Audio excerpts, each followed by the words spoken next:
કેમ છો બાળકો? મજામાં, લેરમાં, મોજમાં? લાસ્ટ સેશનમાં આપણે ખૂબ સારી એવી અગત્યની ડિસ્કશન કરી ગયા. શું ભણ્યા હતા યાદ કરો?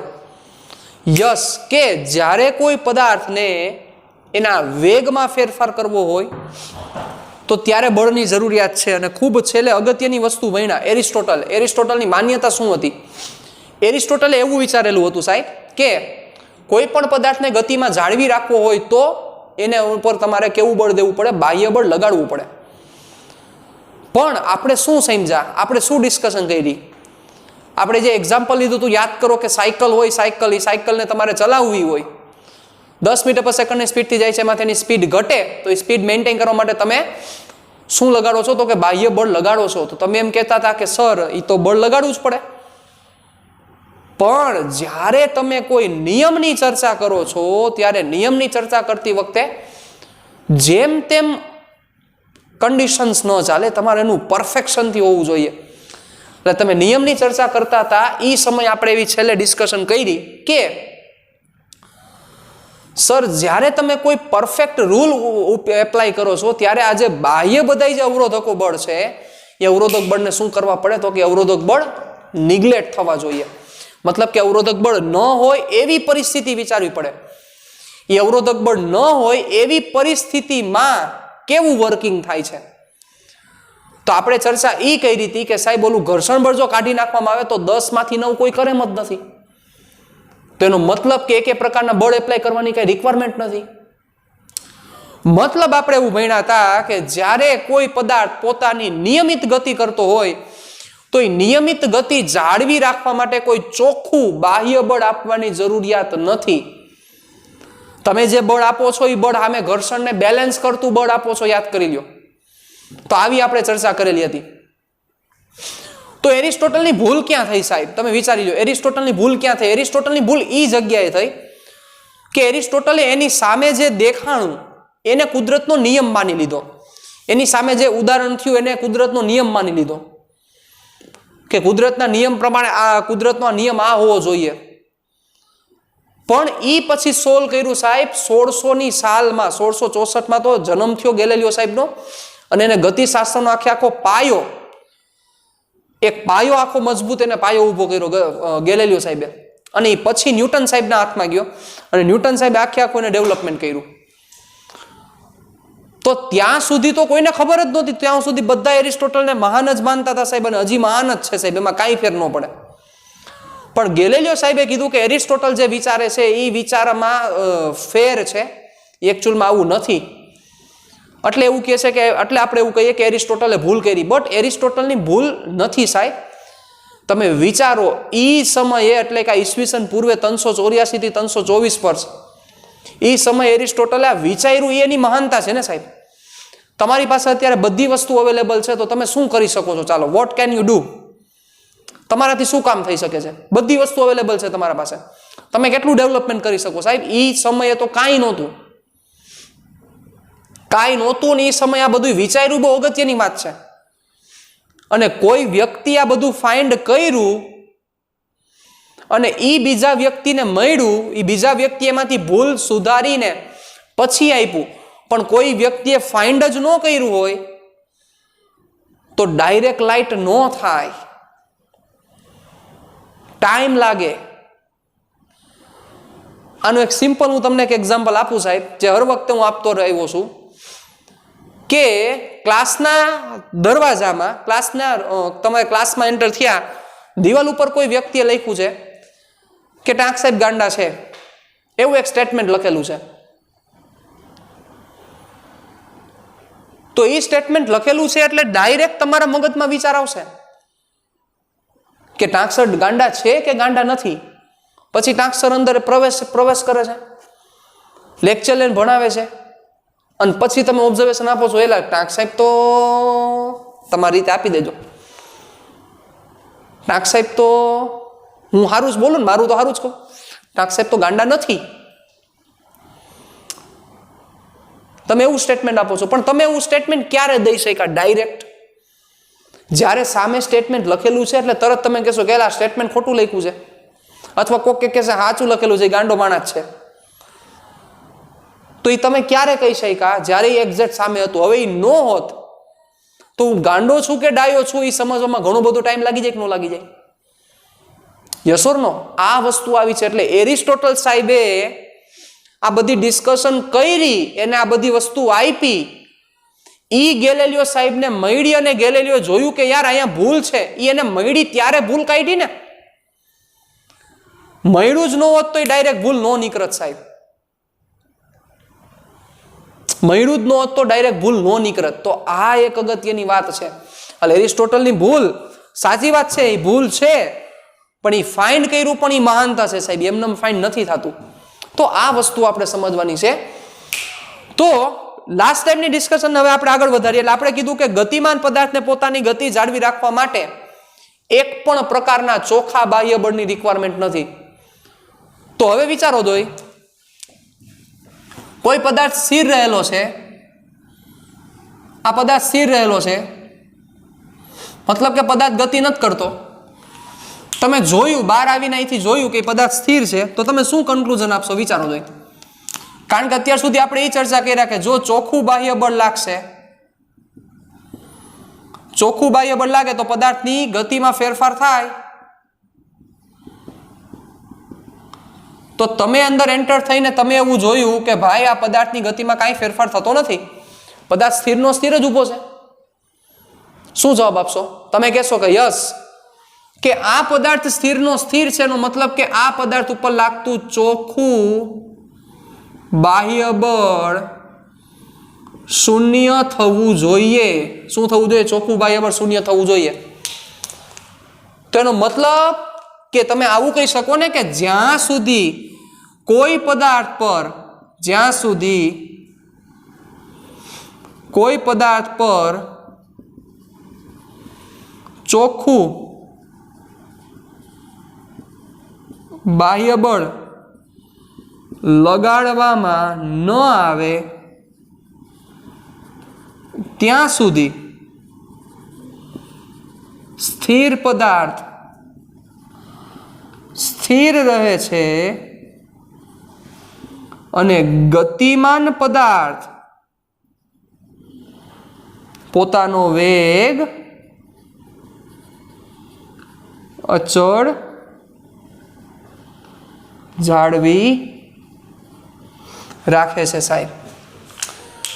તો જ્યાં સુધી કોઈ પદાર્થ પર, ખૂબ જ અગત્યનું સ્ટેટમેન્ટ તમારી સામે આવી ગયું છે, જ્યાં સુધી કોઈ પદાર્થ પર ચોખ્ખું બાહ્ય બળ લગાડવામાં ન આવે, કેવું બળ? ચોખ્ખું, નેટ ફોર્સ. જ્યાં સુધી ચોખ્ખું બાહ્ય બળ લગાડવામાં ન આવે ત્યાં સુધી સ્થિર પદાર્થ સ્થિર રહે છે અને ગતિમાન પદાર્થ પોતાનો વેગ અચળ જાળવી રાખે છે. મતલબ કોઈ પદાર્થ સ્થિર રહેલો છે તો જ્યાં સુધી એના ઉપર ચોખ્ખું બાહ્ય બળ નહીં લાગે ત્યાં સુધી પદાર્થ હલશે નહીં.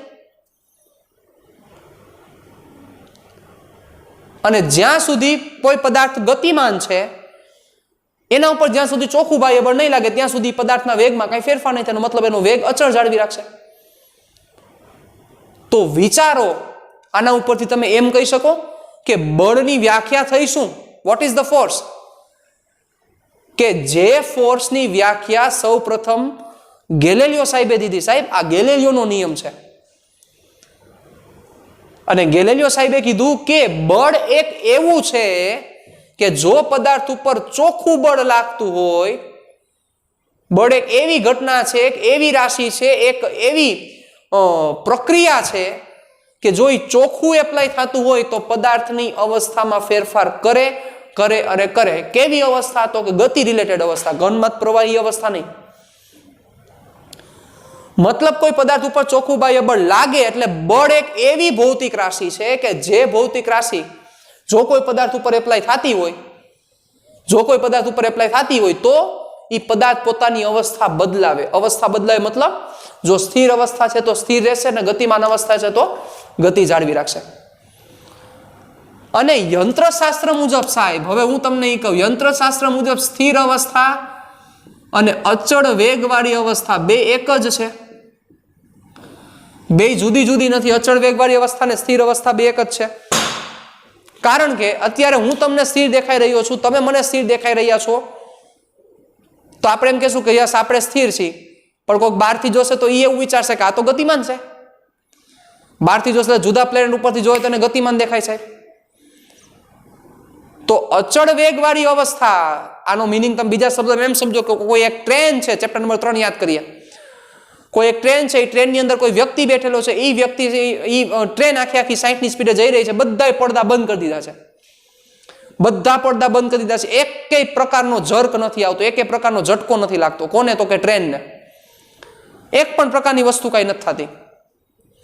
બધાય પડદા બંધ. એટલે આજુબાજુના તમને કોઈ ઝાડવા પાછળ જતો એવું દેખાતું નથી, કાંઈ દેખાતું નથી.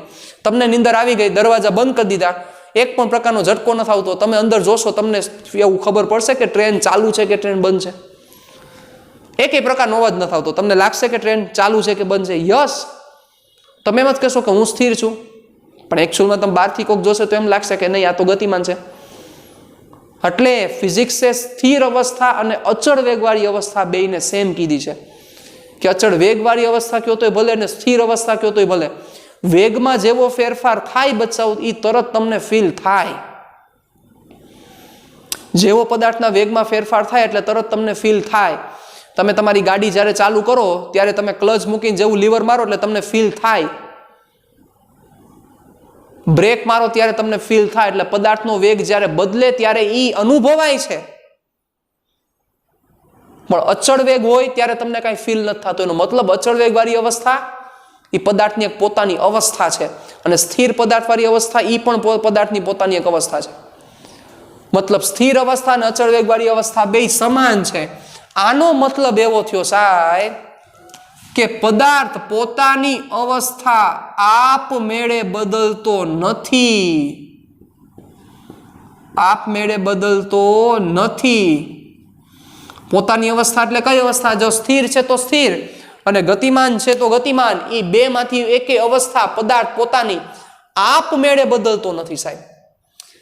તમે ક્યારેય એવું નહીં જોયું હોય કે સ્થિર એક કોઈ બોટલ રહેલી હોય, બોટલ એની મેળે ઉછળીને ઓલી બાજુ વયા જાય, એવું કોઈ દી નથી જોયું. એના ઉપર તમે જ્યારે બળ લગાડશો, તમે એને ઉપાડશો, એક જગ્યાએથી બીજી જગ્યાએ લઈ જશો ત્યારે થાય. એમને એની મેળે નથી થતું. સમજા? મતલબ પદાર્થ પોતાની અવસ્થા આપમેળે બદલતો નથી. એના ઉપર જ્યારે કોઈ પરિણામી બાહ્ય બળ લાગશે તો જ પદાર્થ પોતાની અવસ્થા બદલશે. ત્યાં સુધી હવે પદાર્થ પોતાની અવસ્થા બદલે નહીં. અને આ અવસ્થાના ફેરફારનો પદાર્થ હંમેશા શું કરતો હોય છે? વિરોધ કરતો હોય છે. દરેક પદાર્થ તમે વિચારી લ્યો, એ પદાર્થ હંમેશા પોતાની અવસ્થા ફેરફાર કરવાનો વિરોધ કરતો હોય સાહેબ. આનું એક તમને નાનકડું એક્ઝામ્પલ આપું એટલે તમને વધારે આઈડિયા આવે. તમે એક સાયકલ અને તમારી પાસે ટ્રક છે, એક ટ્રક ને એક સાયકલ છે. તમે સાયકલને પાટું મારો ને ટ્રકને પાટું મારો. સાયકલને પાટું મારો તો તમે એવું જોશો કે સાયકલ થોડીક આગળ વહી જશે, પણ ટ્રકને પાટું મારો, ટ્રક એમ આગળ ન જાય, અથવા જાય નથી જતો એવું માની લઈ, અને સપોઝ એ અવકાશમાં રહેલો છે એવું માની લ્યો. તમે અવકાશમાં રહેલો છે એવું માની લ્યો, તો તમે સાયકલ જેમ સ્પીડમાં મોશન કરશે, તમે સાયકલને પાટું માર્યું હોય ને ટ્રકને પાટું માર્યું હોય, તો જેમ સાયકલ સ્પીડમાં મોશન કરશે એ પ્રમાણે ટ્રક મોશન નહીં કરે. યસ. કા ભાઈ? શું કામ? કોના માનમાં નથી કરતો? હાલો મને કયો શું કારણ છે? ચાલો આન્સર આપો. રીઝન હશે ને એનું કાંઈક કે જેના કારણોસર એ ગતિ નથી કરતો. શું રીઝન શું છે એની પાછળ? એ સાયકલને તમે પાટું માર્યું તો સાયકલ જે સ્પીડથી જાય છે એ સ્પીડથી ટ્રક નથી જતો. તમને એવો પ્રશ્ન થશે કે સર ટ્રક થોડો હલે, પણ ટ્રક નથી હલતો એનું કારણ એ રસ્તા સાથે સંપર્કમાં છે, આપણે તો અવકાશમાં લઈ ગયા, એક પણ પ્રકારનું કનેક્શન નથી કાંઈ. તો યસ, તમે એ કારણ કહેશો કે સર સાયકલના દળ કરતા ટ્રકનું દળ વધારે છે.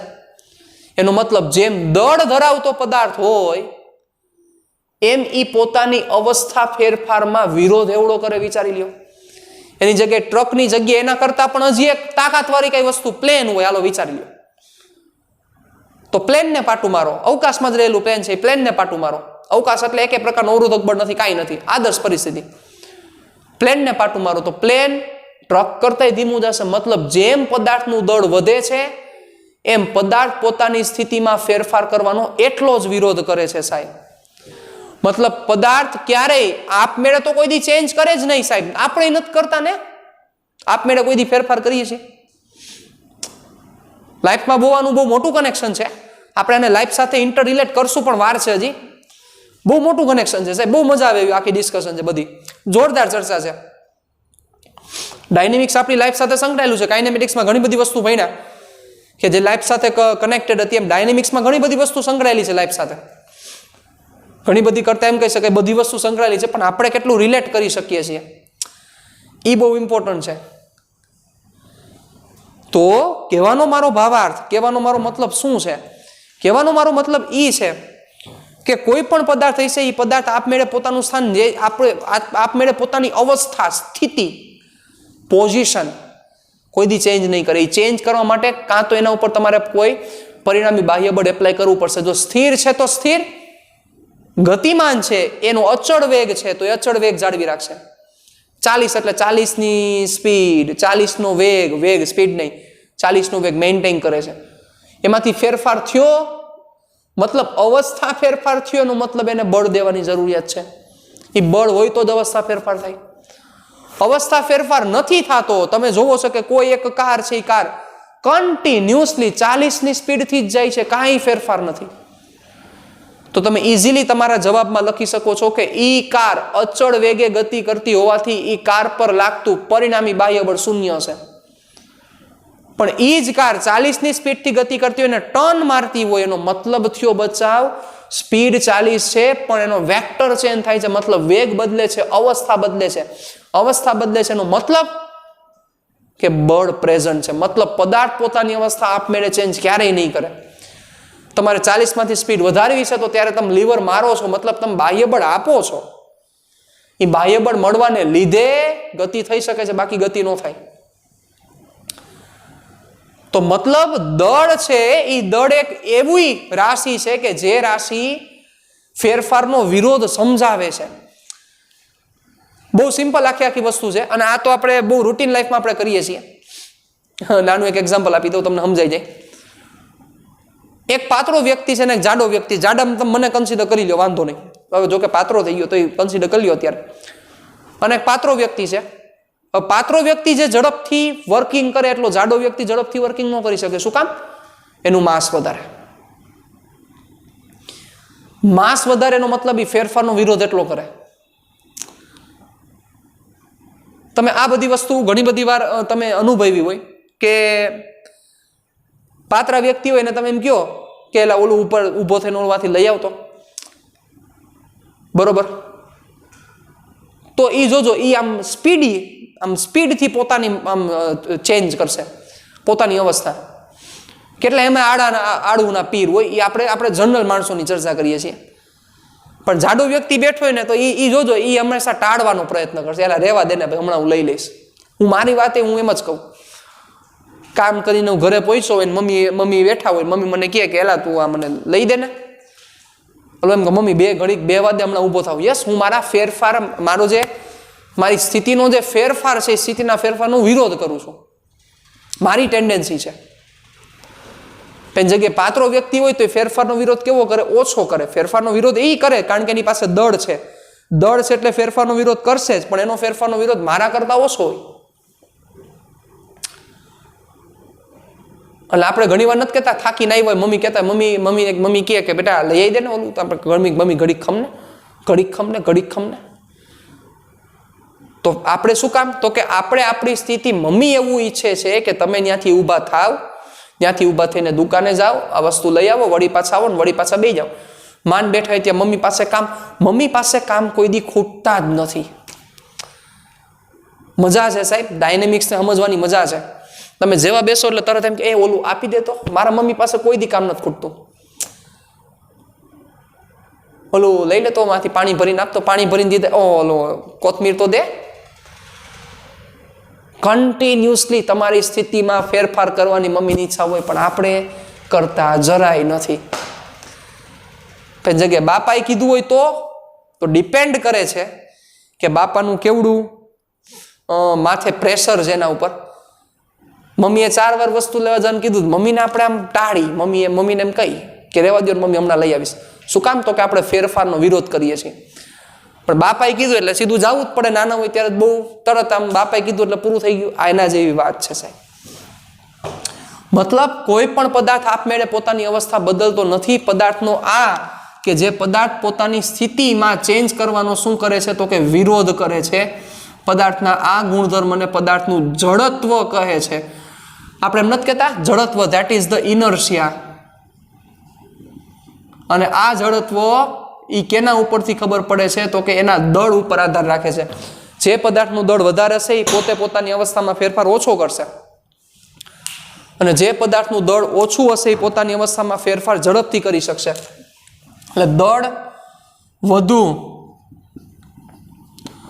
તો જડત્વ વધુ, અને દળ ઓછું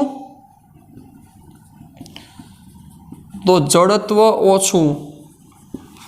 દળ વધુ તો જડત્વ વધુ, દળ ઓછું તો જડત્વ ઓછું. સાહેબ આનું એક્ઝામ્પલ મેં જે તમને કીધું એ 3 પાટા તમારે મારવાના છે અવકાશમાં. એક સાયકલ, એક તમે લઈ લ્યો, કોને લેશું, ટ્રક, અને એક લઈ લ્યો પ્લેન. તો માસ જેનું વધારે છે એ પોતાની અવસ્થામાં ફેરફાર ઓછો કરશે, માસ જેનું ઓછું છે ઝડપથી પોતાની અવસ્થામાં ફેરફાર કરશે. બરોબર? એટલે એમ વધુ એમ જડત્વ વધુ, એમ ઓછું તેમ જડત્વ ઓછું. બરોબર? એટલે જડત્વ એ સ્થિતિના ફેરફારનો વિરોધ છે કે કેટલા પ્રમાણમાં વિરોધ થાય છે. તો વિચારો, આ જે રૂલ છે એ રૂલ પણ જડત્વનો નિયમ જ કહેવાય કે ન કહેવાય? વિચારી લ્યો. કેનો નિયમ? જડત્વનો નિયમ કહી શકાય કે ન કહી શકાય? વિચારો થોડુંક. શું કામ જડત્વનો નિયમ કહેવાય? વિચારો, જડત્વનો નિયમ શું કામ કહી શકાય? એકમાત્ર કારણ શું લખેલું છે? જ્યાં સુધી કોઈ પદાર્થ પર ચોખ્ખું બાહ્ય બળ લગાડવામાં ન આવે ત્યાં સુધી સ્થિર પદાર્થ સ્થિર રહે છે. મતલબ પદાર્થ પોતાની અવસ્થા બદલાવતો જ નથી. મતલબ ચોખ્ખું બાહ્ય બળ લાગશે તો પદાર્થ પોતાની અવસ્થા બદલાવશે, નહીં લાગે તો નહીં બદલાવે. Simple common sense. તો આ જડત્વનો નિયમ, કે જે જડત્વનો નિયમ ગેલેલિયોએ કીધો તો, ગેલેલિયોએ આની ડિટેલમાં ડિસ્કશન કરી હતી, પણ આ જે નિયમ છે સાહેબ, આ નિયમ આપ્યો ન્યૂટન સાહેબે. એટલે કે આ ન્યૂટનનો ગતિનો પ્રથમ નિયમ છે. ન્યૂટન સાહેબની ગતિનો આ પ્રથમ નિયમ છે સાહેબ. ન્યૂટનની ગતિનો આ પ્રથમ નિયમ છે કે જે પ્રથમ નિયમમાં ન્યૂટન સાહેબે ગેલેલિયોએ જે ચર્ચા કરી, તમને નહીં ખ્યાલ હોય, 1564ની સાલમાં ગેલેલિયોનો જન્મ. મેં તો આની આત્મકથા વાંચેલી છે. 1642માં ન્યૂટન સાહેબનો જન્મ, 1642માં ગેલેલિયોનું નિધન થયું, અને 1642માં ન્યૂટન સરનો જન્મ થયો ઇંગ્લેન્ડના વુલ્સથોર્પમાં. વુલ્સથોર્પમાં જન્મ થયો. 20-22 વર્ષ સુધી, 20 વર્ષ સુધી એ પોતે કાંઈ એવા ઇન્ટેલિજન્ટ પર્સન નહોતા, બહુ એવરેજ સ્ટુડન્ટ તરીકે રહ્યા. કેમ્બ્રિજ યુનિવર્સિટીમાં અભ્યાસ કરતા, અને બહુ ઊંચી પાર્ટી હતા ન્યૂટન સાહેબ. તો ગેલેલિયો સાહેબ એવા નહોતા. ગેલેલિયો સાહેબ તો એની ગરીબીમાં આખું જીવા, પણ ન્યૂટન સાહેબ તો બહુ ઊંચી પાર્ટી હતા બધી રીતે, પૈસાની દ્રષ્ટિએ. અને કેમ્બ્રિજ યુનિવર્સિટીમાં અભ્યાસ કરતા હતા, અને પ્લેગ ફાટી નીકળો. પ્લેગ ફાઈટો, પ્લેગનો એ સમય જમાનો આવ્યો સાહેબ. અને પ્લેગ ફાટી નીકળવાને લીધે એ કેમ્બ્રિજ યુનિવર્સિટીમાંથી પોતાના ઘરે ગયા. અને ત્યાં 2-3 મહિના રહ્યા, અને 2-3 મહિનામાં આખું સાહેબ એને ડેવલપમેન્ટ કર્યું સાહેબ. આખું ડેવલપમેન્ટ કર્યું ન્યૂટન સાહેબે. આખું વિચાર્યું, આખું યંત્રશાસ્ત્ર ઊભું કર્યું. ગેલેલિયોએ જે મૂકીને ગયા હતા એ ગેલેલિયોનું યંત્રશાસ્ત્ર આવ્યું ન્યૂટન સાહેબ આગળ. ન્યૂટન સાહેબ એના ઉપર ડેવલપમેન્ટ કર્યું, અને 3-4 મહિનામાં એને એવી બધી થિયરી આપી દીધી, એટલી બધી વસ્તુ. કેલ્ક્યુલસનો જન્મ ત્યારે થયો સાહેબ. કેલ્ક્યુલસ એટલે કે જે કલન શાસ્ત્ર કહીએ છીએ ને, વિકલન કયો, સંકલન કયો, લિમિટ, એ બધું જન્મ દેવાવાળા ન્યૂટન સાહેબ પોતે. એ ત્યારે એનો જન્મ થયો. અને એ સમયે ન્યૂટન સાહેબે ઘણી બધી ડિટેલમાં આખી ડિસ્કશન કરી, ઘણી બધી વસ્તુ એને પ્રૂવ કરી, ઘણી બધી વસ્તુ આપી. ન્યૂટનના પહેલા એને પોતાના લો દીધા. પણ ન્યૂટન સાહેબ ખુદ પોતે લખે છે કે આ જે પહેલો નિયમ છે, કે જે નિયમ તમને પરફેક્ટ મગજમાં યાદ હોવો જરૂરી છે, બહુ સિમ્પલ વાત છે. જ્યાં સુધી પદાર્થ પર ચોખ્ખું બાહ્ય બળ નહીં લાગવામાં, ગોખવાનું નથી, એને સમજી લ્યો. સમજી લો એટલે તમારા શબ્દ એમને નીકળી જશે કે પદાર્થ ઉપર ચોખ્ખું બાહ્ય બળ ન લગાડવામાં ત્યાં સુધી સ્થિર પદાર્થ સ્થિર રહે, ગતિમાન પદાર્થ પોતાનો વેગ અચળ જાળવી રાખે. આમ ગોખીને બોલવાનું નથી આપણે. તમે મને સમજાવી શકવા જોઈએ કે સાહેબ એ તો સિમ્પલ વાત છે ને, જ્યાં સુધી એના ઉપર ચોખ્ખું બાહ્ય બળ ન લાગે ત્યાં સુધી એ એમ જ રહે. તમે જેમ ધોરણ 9માં જે ગોખી નાખ્યું હોય એવી રીતે નહીં, પણ પરફેક્શનથી મારે અત્યારે રેડી કરવાનું છે સાહેબ તમારે. એવી રીતે આ તમને નિયમ આવડવો જરૂરી છે. એટલે હું એમ કહું છું કે નિયમની અગત્યતા, કોન્સેપ્ટને પકડો સાહેબ. કોન્સેપ્ટ મહાન છે હંમેશા. એક જ મારું સ્ટેટમેન્ટ રહેશે ઓલવેઝ. કોન્સેપ્ટ મહાન છે. તો એ જડત્વનો નિયમ ન્યૂટન સાહેબ પોતાની બુકમાં લખે છે કે આ જે જડત્વનો નિયમ છે ગેલેલિયોને સમર્પિત છે, કારણ કે મેં ફાઇન કરેલો નથી, ગેલેલિયોએ ફાઇન કરેલો છે. કારણ કે ગેલેલિયો આટલી વસ્તુ કહી ગયા હતા ને ગેલેલિયો ઘણી બધી ડિટેલમાં ડિસ્કશન કરી ગયા હતા, પણ એને પ્રૂવ નહોતા કરી શક્યા. પ્રૂવ પણ કરી દીધી હતી, પણ એને આમ નિયમના સ્વરૂપમાં ગેલેલિયો નહોતી આપી. એના પછી સાહેબ થોડાક વર્ષો પછી એડમંડ હેલી નામના સાયન્ટિસ્ટ, હેલીનો ધૂમકેતુ આપણે જેને કહીએ છીએ, બરોબર, એડમંડ હેલી નામના સાયન્ટિસ્ટ જાય છે ન્યૂટન સાહેબ પાસે. ન્યૂટન સાહેબ પાસે જાય છે અને પછી એને એમ કહે છે કે સાહેબ તમે ઓલું ઇન્ટિગ્રેશનની આખી ડિસ્કશન કરી હતી, ઇન્ટિગ્રેશન આખું ન્યૂટન સાહેબે ઇન્ટિગ્રેશન ડેવલપ કરવાની જરૂર શું કામ પડી? ઇન્ટિગ્રેશન એટલે ડેવલપ કર્યું એને કે આર્બિટરી શેપ એટલે મન ફાવે એવા કોઈ આકાર હોય તો એ આકારનો એરિયા ફાઇન્ડ કરવા. એરિયા ફાઇન્ડ કરવા ન્યૂટન સાહેબે ઇન્ટિગ્રેશન ડેવલપ કર્યું, એમને ડેવલપ નથી કર્યું, માત્ર ને માત્ર એરિયા ફાઇન્ડ કરવા. તો કે તે જે એરિયા ફાઇન્ડ કર્યો છે પછી ઘણી બધી ડિટેલમાં આખી ડિસ્કશન થઈ કે તમે એને એ સમયે તો ન્યૂટન સાહેબે ગ્રેવિટીના લો ફાઇન્ડ કરી નાખ્યા હતા. સાહેબ ચોથો નિયમ, ન્યૂટનનો ચોથો નિયમ જેને કહેવાય, ગુરુત્વાકર્ષણનો સાર્વત્રિક અચળાંક કે ન્યૂટન સાહેબે સાબિત કર્યું. પેલા 3 નિયમ આ કહેવાના, પહેલો, બીજો, ત્રીજો, અને ચોથો નિયમ ન્યૂટનનો ગુરુત્વાકર્ષણનો સાર્વત્રિક નિયમ, એ પણ ન્યૂટન સાહેબે સાબિત કરી દીધો. એની સાબિતી કક્ષા કેવી હોવી જોઈએ બધી ચર્ચા 8મા ચેપ્ટરમાં કરશો, એમાં એટલે અત્યારે એમાં પડવું નથી. અને ગેલેલિયોની જે મારે વાત કરવી છે તમને, એ ગેલેલિયોની વાત પણ હું તમને અત્યારે નહીં કહું, પણ તમને 8મા ચેપ્ટરમાં જ કહી સાહેબ, કારણ કે બહુ ઇન્ટરેસ્ટિંગ ડિસ્કશન છે આખી. મેં તમને કીધું હતું કે હું 5મામાં કહીશ, પણ 5મામાં અત્યારે નથી કહેવી, 8મા ચેપ્ટરમાંની વાત કરશું. ગેલેલિયોની જે ઇન્ટરેસ્ટિંગ વાત છે કે ગેલેલિયોએ કેટલી વેદના અનુભવી છે સાહેબ, એ વેદના અનુભવીને ગેલેલિયો આટલું ફાઇન કરી શક્યા છે, એમને નથી ફાઇન કરી શક્યા. એટલે તમારી પાસે જે બધી વસ્તુ રહેલી છે, તમને જે બધી વસ્તુ મળેલી છે, એની પાછળ બહુ મોટા મોટા સાયન્ટિસ્ટ લોકોનો હાથ છે. કેટલાક લોકો એની પોતાની લાઈફ ગુમાવી દીધી છે, ત્યારે બધી વસ્તુ ડેવલપ થઈ છે, એમને નથી ડેવલપ થઈ. એટલે આ બધી વસ્તુ થોડીક મગજમાં ક્લિયર કરીને રાખવી પડશે. રેડી? એટલે આ નિયમમાં આપણે આટલી ચર્ચા કરી કે જ્યાં સુધી પદાર્થ ઉપર ચોખ્ખું બાહ્ય બળ નહીં લાગે ત્યાં સુધી સ્થિર પદાર્થ, સ્થિર અને ગતિમાન પદાર્થ પોતાનો વેગ અચળ જાળવી રાખે. ત્યાંથી થોડાક હવે આપણે આગળ વધીએ. કેટલી? ત્યાંથી હજી એક હું તમને વાત કરું કે ગેલેલિયોએ 2 પ્રયોગો કર્યા. એક તો આપણે ટાવર ઓફ પિસાનો જે એક્સપેરિમેન્ટ છે એની ચર્ચા કરી લીધી, પણ બીજો પ્રયોગ ગેલેલિયો સાહેબે કર્યો, એ પ્રયોગ હતો ઢળતા સમતલવાળો પ્રયોગ. ઢળતા સમતલવાળો પ્રયોગમાં ગેલેલિયો સાહેબે શું કર્યું કે વિચારો, આપણે બહુ ડિટેલમાં આખી ચર્ચા કરવાની છે. જો વિચારજો, ધ્યાન આપજો. આ એક સમતલ આમ છે, બરોબર, અહીંથી કોઈ પદાર્થને મૂકવામાં આવે, શું થશે ખબર જ છે, એ પદાર્થ સીધો નીચે પડશે. પડી ગયો ને? કેમ પડ્યો? સ્પીડમાં, બરોબર. ચાલો, આમ છે, અહીંથી તમે મૂકશો, પદાર્થ પડશે. કેટલો સમય લાગે છે તમે સમય નોંધી લીધો. આ સમતલનો ઢાળ તમે જેમ વધારશો એમ પદાર્થના પડવાની સ્પીડ વધશે, જેમ વધારશો એમ સ્પીડ વધશે, જેમ વધારશો એમ સ્પીડ વધશે. એનો મતલબ એવો થયો ને બચાવ કે આ ઢાળ જેમ વધશે એમ પ્રવેગ વધતો જશે. સિમ્પલ. ઓછો ઢાળ છે તો પ્રવેગ ઓછો છે, ધીમે ધીમે આવે છે. જુઓ, ઢાળ વધે છે તો પ્રવેગ વધારે છે, તો ઝડપથી આવે છે. સમય ઓછો લે છે, વધારે ઢાળ. એની જગ્યાએ ઊંધું કરો કે અહીંથી આ પદાર્થને તમે થ્રો કરો, અહીંથી આમ ઉપર થ્રો કરો, આ સમતલ છે, આ સમતલમાં તમે પદાર્થને થ્રો કરો, તો એ પદાર્થ જ્યાં ઢાળ વધારે હશે ત્યાં ઝડપથી સ્થિર થઈ જશે. ઝડપથી સ્થિર થઈ જાય. ઢાળ વધારે હોય તો ઝડપથી સ્થિર થઈ જાય કે ન થઈ જાય? પણ એની જગ્યાએ ઢાળ ઓછો હશે તો એનો મતલબ કે એનો પ્રતિપ્રવેગ ઓછો હશે. ઢાળ વધારે તો ઝડપથી એનો પ્રતિપ્રયોગ હશે, પ્રતિપ્રયોગ વધારે હશે, ઝડપથી સ્થિર થઈ જશે. તો ગેલેલિયોએ શું કીધું કે જ્યારે કોઈ પદાર્થ, એ પદાર્થ પાસે ઢાળ છે, મતલબ એ પદાર્થ જ્યારે ઢાળ ઉપર ગતિ કરે છે તો ત્યારે એ પદાર્થ પાસે કાં તો પ્રવેગ કાં તો પ્રતિપ્રવેગ હશે. મતલબ ઢાળ ઉપર ગતિ કરે છે પદાર્થ તો એ પ્રવેગ કાં પ્રતિપ્રવેગ હશે. તો આ પ્રવેગ કે પ્રતિપ્રવેગ હોવાનું કારણ શું છે? ગેલેલિયોને એવો પ્રશ્ન થયો.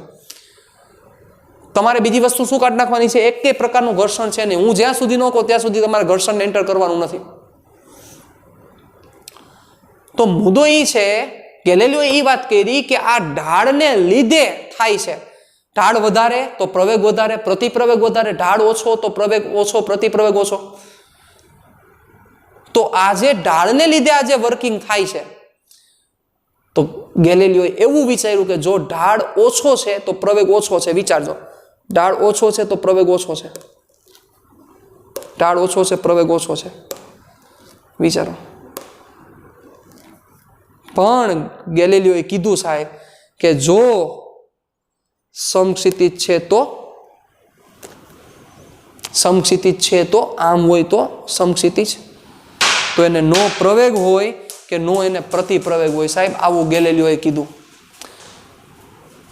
કે ઢાળ છે તો પ્રવેગ છે તો પ્રતિપ્રવેગ છે, પણ જો ઢાળ જ નથી તો એને પ્રવેગ કે પ્રતિપ્રવેગ ન હોય. એનો મતલબ કે સમક્ષિતિજ દિશામાં એક પણ પ્રકારનું જો કોઈ ઘર્ષણ બળ કે વિરોધક બળ ન હોય, અવરોધક બળ ન હોય, તો સમક્ષિતિજ દિશામાં ઈ પદાર્થને ન પ્રવેગ હશે કે ન પ્રતિપ્રવેગ હોય, ઈ પદાર્થ કેવી ગતિ કરે? અચળ વેગી ગતિ કરે. કારણ કે પ્રવેગ નથી. ક્યારે પ્રવેગ નથી? સમક્ષિતિજ દિશામાં ગતિ કરે ત્યારે. સમક્ષિતિજ છે ત્યારે. ઢળતા સમતલના પ્રયોગ ઉપરથી આને ચર્ચા કરી કે જેમ સ્લોપ વધારે એમ પ્રવેગ વધારે છે. તો સ્લોપ જ નહીં હોય ત્યારે, મતલબ સમક્ષિતિજ રેખા થઈ જાય ત્યારે, તો ત્યારે પ્રવેગ અને પ્રતિપ્રવેગને મતલબ અચળ વેગી ગતિ કરશે. અને બીજો હજી એક એક્સપેરિમેન્ટ કર્યો કે જે એક્સપેરિમેન્ટની ચર્ચા આપણે નેક્સ્ટ ટાઈમ કરશું અને આગળ ઉપર વધારે ડિટેલમાં ડિસ્કશન કરશું. રેડી? ચાલો.